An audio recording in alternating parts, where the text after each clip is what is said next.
E hoje estamos recebendo aqui em nossos estúdios a desembargadora aposentada do Tribunal de Justiça de São Paulo, Kenarique Bourjikian, ela que é cofundadora da Associação Juízes para a Democracia e também cofundadora da Associação Brasileira de Juristas pela Democracia. Kenarique, é um prazer recebê-la aqui em nossos estúdios. Prazer é meu. Fazia tempo que eu queria vir conversar com você. E fazia tempo que a gente queria te ouvir. Kenarique, vamos falar inicialmente sobre a sua participação, né, no colóquio internacional Ocupação, Soberania, Solidariedade para um Tribunal Popular sobre os crimes da MINUSTAH no Haiti. Né? A gente está falando aqui da ONU no Haiti. E você esteve lá recentemente e o que você pôde verificar em relação aos crimes cometidos até pela ONU, que é muito estranho, né? A gente falar, né, que uma entidade que deveria preservar, né, todos os direitos acabe cometendo também irregularidades, né, Kenarique? Verdade. Só uma retrospectiva bem rápida sobre o Haiti.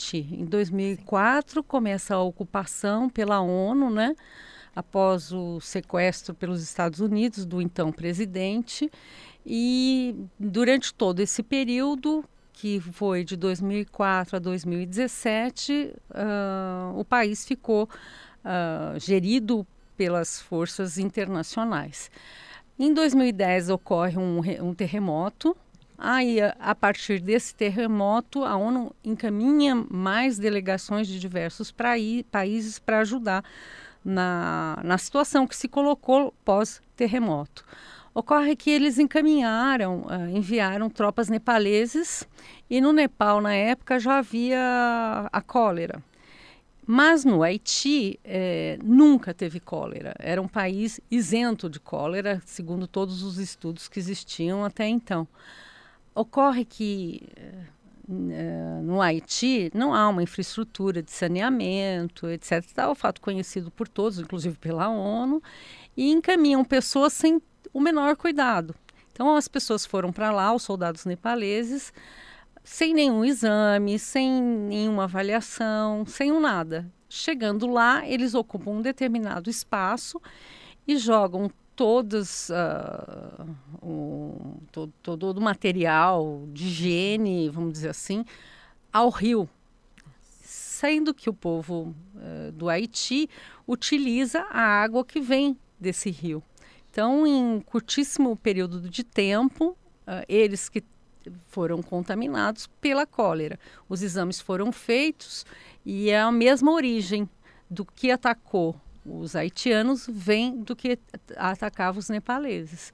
Nisso nós temos morte de cerca de 30 mil pessoas e mais de 300 mil que estão afetados, mas ainda assintomáticos. Então é uma catástrofe para aquele país, para aquele povo. Os relatos foram muito tristes.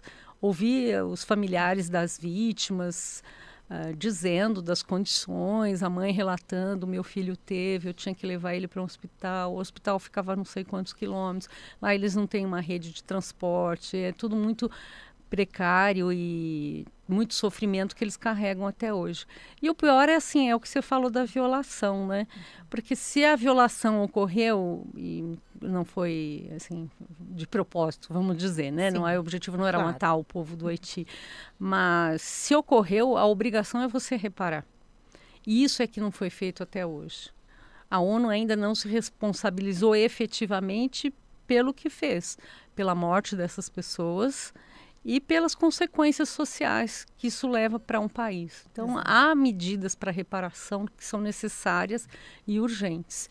E os movimentos populares de lá se reuniram nesse colóquio justamente para pensar em caminhos para eles obterem essa reparação e relatarem e fazer com que as pessoas saibam do que aconteceu lá, porque isso é um fato que é muito pouco divulgado, né? Verdade. Quase nada divulgado. Verdade. E as consequências sociais, né? Como você falou, são muitas, né? São muitas, né? Porque você imagina esse número de pessoas morrendo num período curto de tempo por uma situação dessa, né? É uma catástrofe, e acho que é necessário uma urgente reparação por parte da ONU efetiva, né? Além das vítimas, que elas individualmente também merecem a reparação, porque foi um ato de absoluta irresponsabilidade você levar uma doença para um país, né?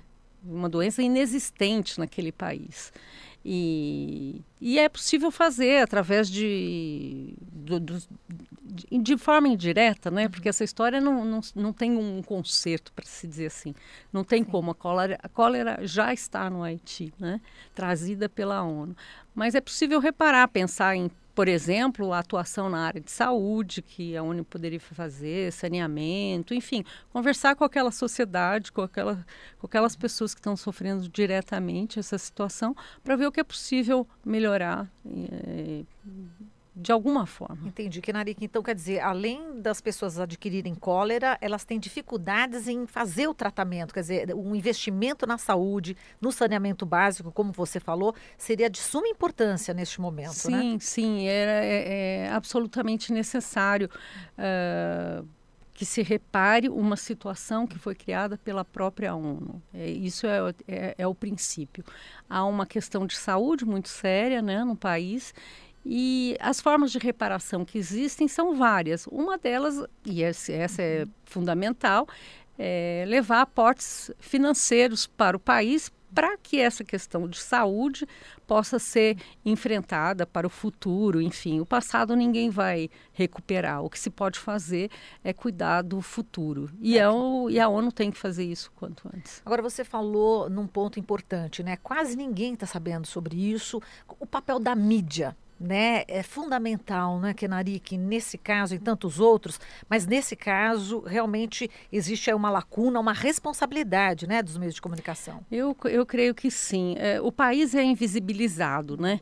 Se criou um muro à volta do Haiti desde 2004. O que a gente sabe de lá é muito pouco. Pouco se vai para fora daquele muro que eles tentaram criar. E lá quando estive lá, até mencionei isso numa das falas, tinha uma árvore que estava rompendo um muro de uma rua, e eu acho que é isso que a gente precisa fazer. A imprensa tem esse papel, né, de arrancar o muro e fazer com que as pessoas vejam o que está acontecendo e de alguma forma contribuir para que esse mundo seja melhor, né? Exato. E é simbólico, né? Que você está falando da árvore, que é vida, né? Que essa força é capaz, né? Se a gente se unir e se as pessoas, enfim, os meios de comunicação, tem os jornalistas e também tem os empresários, os donos, né? Dos meios de comunicação. A gente tem que diferenciar um pouco também essa questão, né, Kenarique? Com certeza.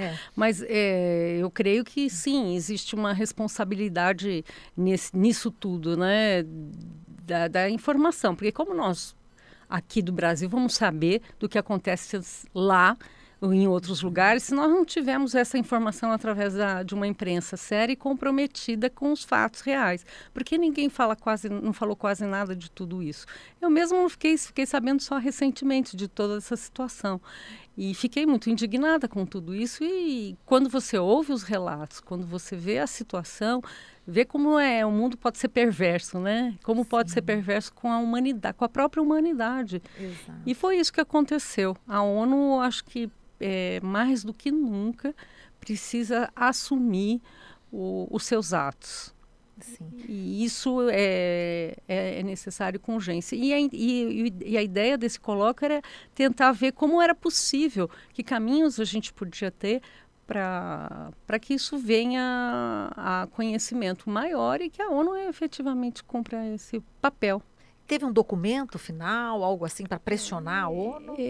A ideia, o quanto eu sei, vai ficar a cargo, é claro, dos movimentos populares de lá, é realizar um tribunal popular para que esses crimes sejam julgados lá no Haiti através de um tribunal popular que eles ainda nunca tinham realizado, né? Então, todo o colóquio foi para todos entenderem tudo o que aconteceu, para a gente ouvir os relatos, para o pessoal da saúde de lá nos dar as explicações de tudo que ocorreu naquele país, as avaliações dos próprios movimentos, as iniciativas que eles já tomaram, e foi muito importante no sentido de levar solidariedade, né? Acho que o gesto fundamental das delegações estrangeiras era não largo a sua mão, entendeu? Ninguém larga a mão de ninguém, né? Então, acho que é um pouco isso que a gente fala tem falado aqui no Brasil nos últimos tempos. é um pouco isso em relação ao que aconteceu nesse colóquio, né? Foi muito bonito, pessoas de vários lugares, de vários países. Tinha a Nora, carinhas das Mães de Maio, da Praça de Maio, estavam lá, né, da Argentina. Foi muito emocionante, foi tudo muito impactante para todos que participaram do colóquio. Exato. Eu lembro do Haiti, eu lembro já da Rede Globo, enfim, de programas, né, populares que ficavam apenas enaltecendo, inclusive a participação, né, das Forças Armadas do Brasil no Haiti. E a gente não lembra de uma divulgação mais efetiva em relação a esse descumprimento, né? Enfim, a essa coisa, por exemplo, que você está trazendo aqui da cólera, né? E fica aquele oba-oba. Né, falando da participação do Brasil no Haiti, né? Quer dizer, a imprensa brasileira... E acho que até isso a gente precisa tomar uma reflexão e ver o quanto pode ser invasivo em relação à soberania de um povo, né? Eu acho que tem muita coisa aí envolvida que ainda não foi feita a reflexão que eu considero absolutamente necessária.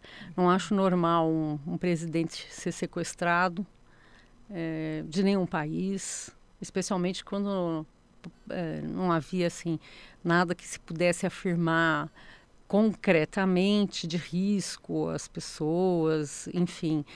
Mas isso tem sido usual, né? Isso é uma tática que os Estados Unidos têm usado, não é a primeira vez, não é?